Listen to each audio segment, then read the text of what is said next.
Good morning and welcome to live with ইন্দিরাতে আপনাদের সবাইকে। আজকে হচ্ছে রেনি মর্নিং, মানে সকাল থেকে খুব বৃষ্টি পড়ছে।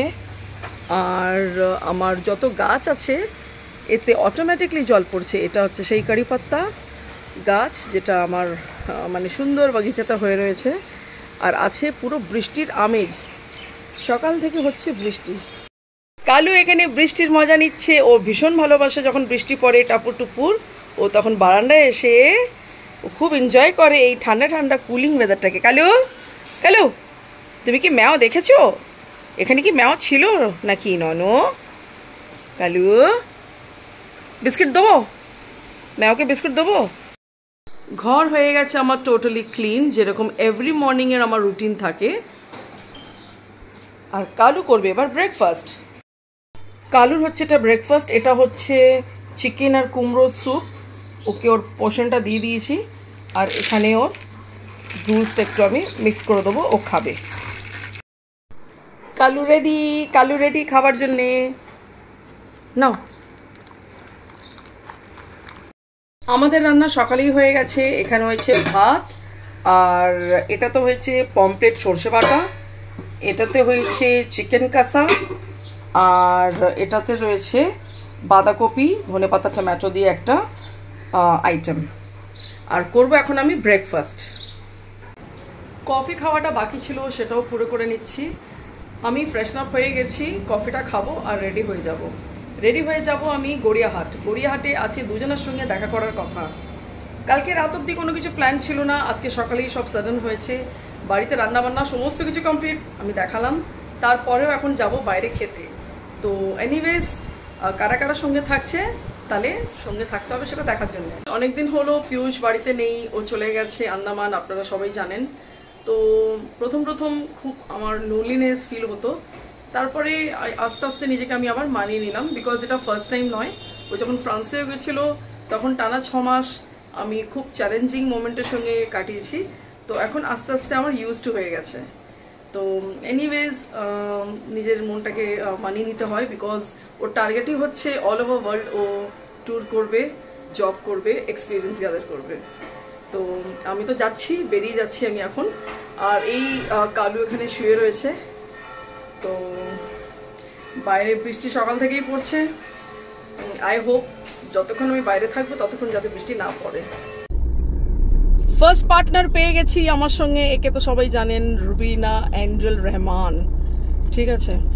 আর গাড়িতে যখন ও বসলো, ও গাড়ির গেটটা ঠিক করে বন্ধ করেনি। তো আমি ওর সেফটির জন্য গাড়ির গেটটা এভাবে টেনে বন্ধ করতে গেছি। ভিউয়ার্স, এইটা বিগ নেলস ছিল, এটা ভেঙে গেছে, এটা ক্র্যাক হয়ে গেছে।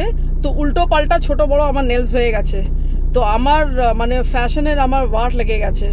তো আমি আপনাদের সামনে ওকে দরখাস্ত করতে চাই যে আমাকে 2000 রুপিস দিতে, যাতে আমি নেল এক্সটেনশন করতে পারি। কেননা যেটা ভেঙেছে সেটা আমার ঘরকা খেতি ছিল, নিজের অরিজিনাল নেলস ছিল। ঠিক আছে, আমি জিম করি, কাজ করি, আমি নেলস বরকরার রাখি, কিন্তু এই মহারানীর জন্য আমার নেলসটা ভেঙে গেল। তো আপনারা কমেন্টে একটু লিখবেন যে এটা উচিত হয়নি। ঠিক আছে, পয়সা দিবি তো? দেবো না মানে? তোর জন্য তো আমার দুটো নখ ভেঙে গেছে। একটা ভেঙেছি, তার সঙ্গে দেখ আরেকটা। চলে এসছি তরুণ নিকেতন। এটা হচ্ছে এন্ট্রেন্স। বলে এটা 100 বছর পুরনো রেস্টুরেন্ট। আভিজাত্য বাঙালির নানান রকমের মেনু আইটেম এখানে আছে। এখানে আমরা আগেও এসছি। তরুণ নিকেতন স্পাইস হোটেল। এটা পরীক্ষিত অনেক আগেই চলে এসছে। এটাই হচ্ছে সেই হোটেল। এই হচ্ছে রুবিনা। কুমড়ো ফুলের বড়া, ডাল আর ইলিশ মাছের মাথা দিয়ে কচু শাক। এবার আসবে ইলিশ ভাজা। চলে এলো ইলিশ। রুবিনার এখানে সর্ষে ভাপা ইলিশ, আর আমার এখানে পরীক্ষিত সর্ষে ভাপা ইলিশ, আর আমার এখানে ইলিশ তেল ভাজা।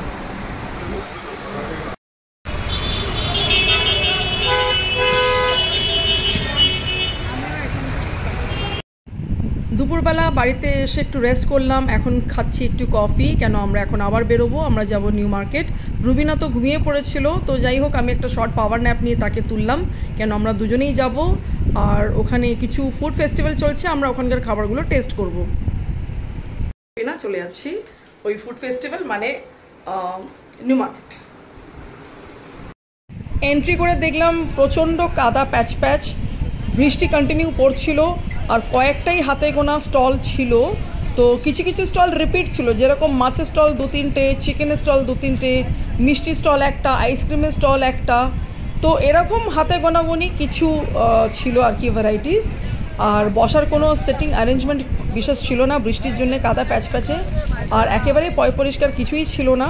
গিয়ে ভাবছিলাম হয়তো বেকার এলাম, না আসলেই হতো, কিন্তু না গেলে হয়তো জানতে পারতাম না যে অ্যাকচুয়ালি কীরকমভাবে ওখানে খাওয়া দাওয়া and quality, food quality and হাইজিনটা মেনটেন হচ্ছে কি না। তো যাই হোক, গেলাম যখন অনেক কিছুই জানতে পারলাম। দাম ওখানে রিজনেবল ছিল, খুব একটা বেশি নয়, আবার একেবারে সস্তাও নয়।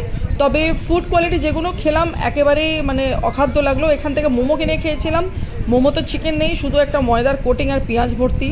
তারপরে ফিশ ফিঙ্গার নিলাম, ফিশ কাটলেট নিলাম, ফিশ কবিরাজি নিলাম, মাছের যা যা 3-4খানা আইটেম এখানে খেলাম, জঘন্য, মানে মোটা মোটা কোটিং, মশলা দেওয়া, আর ভিতরে মাছ শুধু নামমাত্র। আমরা মানে নিজেদের বাড়িতে যেভাবে মাছের ঝোল বা মাছ কিনে খাই, তার তুলনায় আমরা ওখানে 5% মাছ পেয়েছি। তো দেখতে সুন্দর লাগছিল, কিন্তু শোকেস থেকে ভেরি মানে একদম মানে মনটা খুব মনে হচ্ছিল যে খাই খাই, যে কোনো লোকেরই মনে করবে, কিন্তু যখন কেউ কিনে খাবে তখন সে বুঝবে কত ধানে কত চাল। তো ফিশ কাটলেট এটা একটা নিলাম, বললাম দাদা একটু কেটে দাও, কেন প্রচুর বড় আর গরম। তো আমরা অল্প অল্প করে 4-5খানা আইটেম নিয়ে খেয়েছি।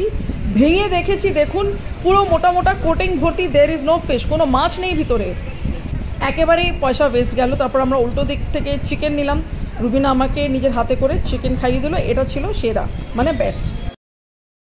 নিউ মার্কেটে ঘোরা হয়ে গেল, খাওয়া দাওয়া সমস্ত কিছু হয়ে গেল। ওখানকার যে ফুড ফেস্টিভ্যাল, যেটা আমি দেখে আর জেনে গেছিলাম, খুবই জঘন্য এক্সপিরিয়েন্স হয়েছে। তো আমি অনেক কিছু ডিটেলসে আমি অলরেডি বলে দিয়েছি আপনাদেরকে। তো আমি ভিজে ভিজে এলাম বাড়ি, কোনো উবের, কোনো র্যাপিডো কিছুই পাওয়া যাচ্ছিল না, ওয়েদার খুব খারাপ। আর কলকাতায় যা জ্যাম গত 2-3 দিন থেকে বলার বাইরে, আই মিন চিন্তার বাইরে। তো এনিওয়েজ, আমি আমার ব্লগটা আজকে এখানে এড করছি। যদি ভালো লেগে থাকে, do like, share and subscribe my channel, and thank you for watching my video. Good night.